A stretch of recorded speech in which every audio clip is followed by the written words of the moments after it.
पापा, हाँ बेटा। क्या गोल्ड और सिल्वर के प्राइस क्रैश होने वाले हैं? लगता तो है।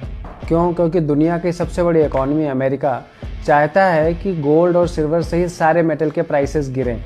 ऐसा इसलिए क्योंकि उसका सबसे बड़ा कॉम्पिटिटर चाइना ये चाहता है कि दुनिया डॉलर बैक्ड इकॉनमी से निकलकर मेटल बैक्ड इकॉनमी पे आ जाए। ऐसा इसलिए क्योंकि चाइना की मेटल्स पे मोनोपोली है। दुनिया का 70% गोल्ड, सिल्वर और कॉपर चाइना प्रोसेस करता है और रेयर अर्थ मेटल्स में तो दुनिया की 90% प्रोसेसिंग चाइना के पास है। अब यूएस को इससे प्रॉब्लम क्या है? तो यूएस इकॉनमी की सुप्रीमेसी का बेस क्या है? बेस है US bonds, US equity market and US dollar की लिक्विडिटी या वर्ल्ड वाइड एक्सेप्टेबिलिटी। अब अगर बड़े इंस्टीट्यूशंस या गवर्नमेंट्स के सेंट्रल बैंक्स का पैसा गोल्ड और सिल्वर में ही अटक के रह जाएगा तो उसका इफेक्ट अमेरिका पे क्या पड़ेगा?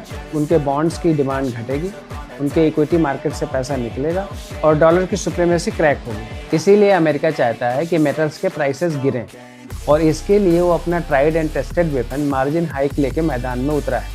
इसके पहले 1980 और 2011 में भी मार्जिन हाइक करके अमेरिका ने सिल्वर के प्राइसेस गिराए थे। वही टूल पिछले 3 दिनों से फिर से अपना रहे हैं। 29 दिसंबर को शिकागो मर्केंटाइल एक्सचेंज ने मार्जिन मनी की रिक्वायरमेंट 25% से बढ़ा दिया।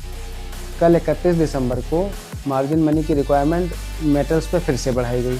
29 दिसंबर को तो सिल्वर के प्राइसेस 1 घंटे में 12 से 15% के बीच गिर गए थे। Now there is a great chance कि शिकागो मर्केंटाइल एक्सचेंज ये एक्शन तब तक लेता रहेगा जब तक कि मेटल के प्राइसेस क्रैश नहीं हो जाते। तो अब सिचुएशन ये है कि चाइना मेटल्स पे कंट्रोल करके यूएस डॉलर की सुपरमेसी को चैलेंज करना चाहता है और अमेरिका हर वो कोशिश करेगा जिससे कि ये ना हो पाए।